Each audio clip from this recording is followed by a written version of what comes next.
Okay sir. ನಿನ್ನೆ February 2 Belagavi ಜಿಲ್ಲೆಯಲ್ಲಿ February 2ನೇ ತಾರೀಕು ಒಂದು ಸೌದತ್ತಿ ಪೊಲೀಸ್ ಸ್ಟೇಷನ್ ವ್ಯಾಪ್ತಿಯಲ್ಲಿ ಇರುವ ಹುಲಿಗಟ್ಟಿ ಕ್ರಾಸ್ ವಿಲೇಜ್ ಅಲ್ಲಿರುವ ಕ್ರಾಸ್ ಹತ್ರ ಒಂದು ಮರ್ಡರ್ ಕೇಸ್ ಒಂದು ರಿಪೋರ್ಟ್ ಆಗಿದೆ. ಈ ಮರ್ಡರ್ ಕೇಸಲ್ಲಿ ವಿಕ್ಟಿಮ್ ಆಗಿರೋರು, ಜೀವಹಾನಿಯಾಗಿರೋರು ಬಸವರಾಜ್ ಪರಪ್ಪ, ಇವರಿಗೊಂದು 49 ವರ್ಷ. ಇವರನ್ನು ಅಕ್ಯೂಸ್ಡ್ ಆದ ಈರಯ್ಯ ಸಂಗಯ್ಯ ಮಠಪತಿ ಎಂಬುವರು ಕೊಲೆ ಮಾಡಿದ್ದಾರೆ. ಈ ಈರಯ್ಯ ಸಂಗಯ್ಯ ಮಠಪತಿ ಅವರ ತಾಯಿಗೂ ಮತ್ತು ಇವರಿಗೂ ಸ್ವಲ್ಪ ಅಕ್ರಮ ಸಂಬಂಧ ಇರುವುದು ಕಂಡುಬಂದಿದೆ. ಬಸವರಾಜಕ್ಕೂ ಈರಯ್ಯ ಸಂಗಯ್ಯ ಅವರ ತಾಯಿಗೂ ಸುಮಾರು 15 ವರ್ಷಕ್ಕೆ ಹಿಂದೆ ಇವರು ಊರಿನಿಂದ ಕರ್ಕೊಂಡು ಹೋಗಿ ಸ್ವಲ್ಪ ಮಹಾರಾಷ್ಟ್ರದಲ್ಲಿ ಇರುವ ಸಂದರ್ಭದಲ್ಲಿ ಅವರ ತಾಯಿಯನ್ನು ಮತ್ತೆ ಬಿಟ್ಟು ಕಳಿಸಿದ್ದಾರೆ.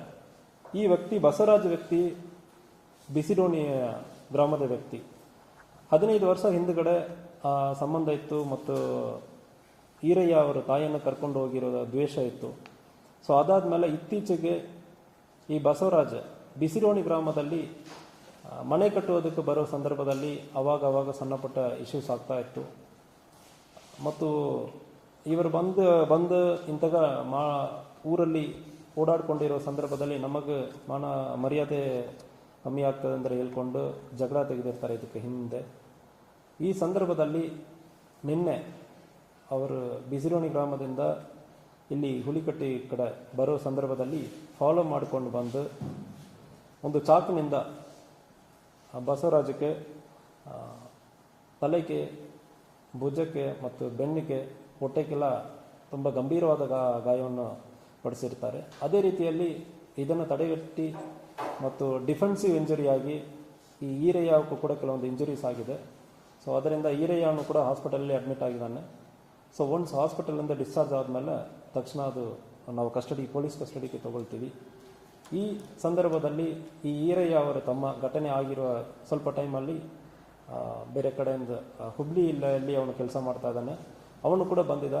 ಸೊ ಇದು ಘಟನೆಯಲ್ಲಿ ಅವನ ಪಾತ್ರ ಇದೆ ಎಂಬುದರ ಬಗ್ಗೆ ವಿಚಾರಣೆ ನಡೀತಾ ಇದೆ.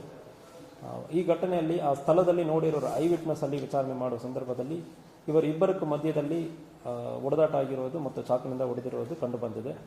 ಇವರನ್ನು ಸೆಕ್ಯೂರ್ ಮಾಡಿ ನಮ್ಮ ಕಸ್ಟಡಿಯಲ್ಲಿ ಇದ್ದಾರೆ. ಸ್ವಲ್ಪ ಹಾಸ್ಪಿಟಲಿಂದ ಡಿಸ್ಚಾರ್ಜ್ ಮಾಡಿ ಆದ್ಮೇಲೆ ಇವರನ್ನು ನಾವು ಅರೆಸ್ಟ್ ಮಾಡ್ತೀವಿ.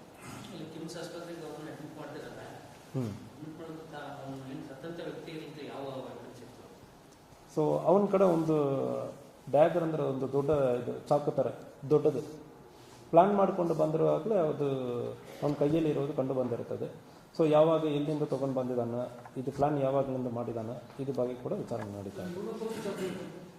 ಇಲ್ಲ, ಡಿಫೆನ್ಸಿವ್ ಇಂಜರಿ ಇವನ ಕೈಯಲ್ಲಿ ಇರೋದು ತಗೊಂಡು ಹೊಡೆದಿರೋದು ಕಂಡು ಬಂದಿದೆ. ಸೊ ಒಂದು ವೇಳೆ ಇವನ ಕಡೆ ಯಾವುದೋ ಚಾಕಿದೆ ಅಂದ್ರೆ ಅದು ಕೂಡ ಚೆಕ್ ಮಾಡ್ತೀವಿ. ಸೊ ಪ್ರೈಮ ಫೆಸಿ ಅವನಿಗೆ ಕೈ ಕಾಗದಂದ್ರೆ ಡಿಫೆನ್ಸಿವ್ ಇಂಜರಿ ಅಂದ್ರೆ ನಮ್ಮ ಒಬ್ಬರು ಹೊಡೆಯಕ್ಕೆ ಬರೋ ಸಂದರ್ಭದಲ್ಲಿ ಕೈ ತೋರಿಸ್ತೀವಿ ಅಂದ್ರೆ ಇಲ್ಲಿ ಗಾಯ ಆಗುತ್ತದೆ. ಇಂತಹ ಗಾಯ ಈ ವ್ಯಕ್ತಿಗೆ, ಬಸವರಾಜ ವ್ಯಕ್ತಿಗೆ ಕೂಡ ಆಗಿದೆ. ಕೈಯಲ್ಲಿ ಮತ್ತು ಬೆನ್ನಲ್ಲಿ ಆಗಿದೆ ಮತ್ತು ತಡೆ ಮಾಡಿ ಮತ್ತು ಅವನು ಹೊಡೆಯಕ್ಕೆ ಹೋಗುವಾಗ ಅವನಿಗೂ ಗಾಯ ಆಗಿದೆ. ಯಾವುದು? ಸೊ ಪ್ರೈಮ ಫೇಸಿ ಅದ್ರ ಬಗ್ಗೆ ನಮಗಿನ್ನ ಕಂಡು ಬಂದಿಲ್ಲ. ಸೊ ಇವನ್ ಕಡೆ ಡಿಫೆನ್ಸಿವ್ ಇಂಜರಿ ಅಂದ್ರೆ ಹೇಳ್ತೀವಿ, ಯಾರೋ ಒಬ್ಬರು ನಮ್ಮ ಹೊಡೆಯಕ್ಕೆ ಬರೋ ಸಂದರ್ಭದಲ್ಲಿ ಇನ್ನೊಬ್ಬರು ನಾವು ಅದನ್ನೇ ತಗೊಂಡು ಹೊಡೆಯಕ್ಕೆ ಹೋಗ್ತಿಲ್ಲ ಅಂತ ಸಂದರ್ಭದಲ್ಲಿ ಕೂಡ ಗಾಯ ಆಗೋದಕ್ಕೆ ಸಾಧ್ಯನೇ ಇರ್ತದೆ. ಸೊ ಅದರಲ್ಲಿಂದ ಆಗಿದೆ, ಇಲ್ಲ ಹೊಸದಾಗಿ ಅವನು ಒಪ್ಪನೆ ಇಟ್ಕೊಂಡು ಬಂದಿದ್ದಾನ, ಅದ್ರ ಬಗ್ಗೆನೂ ವಿಚಾರಣೆ ನಡೀತಾ ಇದೆ. ಈರಯ್ಯಕ್ಕೆ ವಯಸ್ಸು 32 ವಯಸ್ಸು. ಸೊ ಇವನ ಸತ್ತ ವ್ಯಕ್ತಿ ಬಸವರಾಜ್ ವ್ಯಕ್ತಿಗೆ ಸುಮಾರು 49 ವರ್ಷ. ಇವನು ಇತ್ತೀಚೆಗೆ ಅವನು ಮಹಾರಾಷ್ಟ್ರ ಕೋಲ್ಹಾಪುರ ಡಿಸ್ಟಿಕ್ ಅಲ್ಲಿ ಇರೋದು ಸಾಮ್ರಾಟ್ ನಗರ ಕೋಲ್ಹಾಪುರಲ್ಲಿ ಇರೋದು ಕಂಡು ಬಂದಿದೆ. ಇತ್ತೀಚೆಗೆ ಅಲ್ಲಿಂದ ಬಂದು ಸ್ವಂತ ಊರಲ್ಲಿ ಮನೆ ಕಟ್ಟಕ್ಕೆ ಬರುವ ಸಂದರ್ಭದಲ್ಲಿ ಅಲ್ಲಿ ಆಲ್ರೆಡಿ ಸ್ವಂತ ಊರಲ್ಲಿ ಈರಯ್ಯ ಅವನ ತಾಯಿಯನ್ನು ಕರ್ಕೊಂಡು ಹೋಗಿರೋ ಆ ದ್ವೇಷ ಇರೋದ್ರಿಂದ ಈ ಘಟನೆ ಆಗಿದೆ. ಯಾವುದು?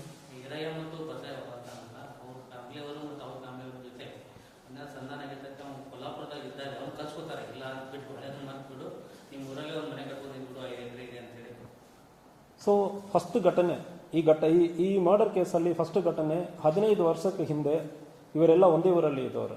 ಈರಯ್ಯ, ಬಸವರಾಜೆ, ಈರಯ್ಯ ಅವರ ತಾಯಿ ಶಿವವ್ವ ಅಂದ್ರೆ ಹೆಸರು, ಸ್ವರ್ಣ ಅಂದ್ರೆ ಕರೀತಾರೆ. ಸ್ವಲ್ಪ ಆವಾಗ ಒಂದು ಪರಿಚಯ ಆಗಿ ಅವರ ಜೊತೆಗೆ ಈರಯ್ಯ ಅವನ ತಾಯಿಯನ್ನು ಮಹಾರಾಷ್ಟ್ರ ಕೋಲಾಪುರ ಕಡೆ ಕರ್ಕೊಂಡು ಹೋಗಿ ಸ್ವಲ್ಪ ವಾಸ ಮಾಡಿ ಆದ್ಮೇಲೆ ಬಿಟ್ಟಿದೆ ಇರೋದು ಕಂಡು ಬಂದಿರ್ತದೆ. ಅದಾದ್ಮೇಲೆ ಇವರು ಬಂದು ಇಲ್ಲಿ ಹುಬ್ಳಿಯೆಲ್ಲ ವಾಸ ಇರ್ತಾರೆ.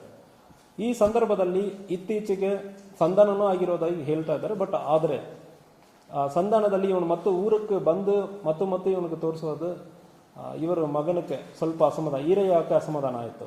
ಸೊ ನಮ್ಮ ತಾಯಿಗಿಂತ ಮೋಸ ಆಗಿದೆ, ಇವನು ಊರಿಗೆ ಬರುವಾಗ ಉಳಿದವರು ನಮ್ಮನ್ನು ಒಂದು ಅವಮಾನವಾಗ್ತಾ ಇದೆ ಅಂದ್ರೆ ಆ ನೆಪದಲ್ಲಿ ಈ ಘಟನೆ ಆಗಿದೆ. ಈರಯ್ಯಕ್ಕೆ ತಂದೆನೂ ಇದ್ದಾರೆ, ಈರಯ್ಯಕ್ಕೆ ತಂದೆ ತಾಯಿ ಇಬ್ಬರು ಇದ್ದಾರೆ.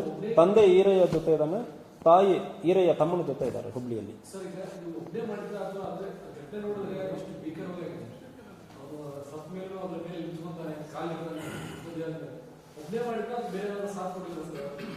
ಸೊ ಪ್ರೈಮ ಫೇಸಿ ನಮಗೆ ಐ ವಿಟ್ನೆಸ್ ಇವರೆಲ್ಲ ಹೇಳೋ ನೆಪದಲ್ಲಿ ಒಬ್ಬರು ಆಗಿರೋದಾಗಿ ಕೇಳ್ತಾ ಇದ್ದಾರೆ.